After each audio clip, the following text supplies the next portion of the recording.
नागपूर शहरातही जनगणनेचा कार्यक्रम पाहता या उपक्रमासाठी तयारींना वेग आलाय। तब्बल 6000 प्रगणक आणि 1000 सुपरवायझर यांची नियुक्ती करण्यात येणार असून सर्व अधिकारी आणि कर्मचाऱ्यांनी या कार्यात सक्रिय सहभाग घ्यावा असं आवाहन मनपा आयुक्त डॉक्टर अभिजित चौधरी यांनी केलं आहे। जनगणनेच्या अंमलबजावणीच्या पार्श्वभूमीवर मनपामध्ये जनगणनेशी संबंधित अधिकारी आणि सहाय्यक आयुक्तांची बैठक घेण्यात आली। जनगणना से जनकल्याण हे ब्रीद घेऊन हा महत्त्वाकांक्षी राष्ट्रीय कार्यक्रम राबवण्यात येणार असून 2 टप्प्यात जनगणना होणार आहे।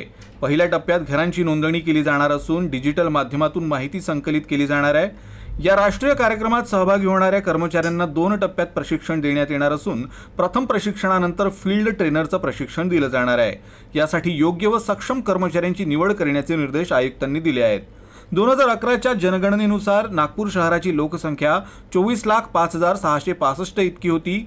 आगामी जनगणनेच्या कामासाठी मनपाच्या मुख्यालयात स्वतंत्र जनगणना सेल स्थापन करण्यात येणार असून सर्व माहितीचं संकलन याच ठिकाणी केलं जाणार आहे। या कामाचा दर आठवड्याला आढावा घेतला जाईल, तसंच कामात दिरंगाई करणाऱ्या कर्मचाऱ्यांवर कठोर कारवाई केली जाईल असा इशाराही आयुक्तांनी दिला आहे।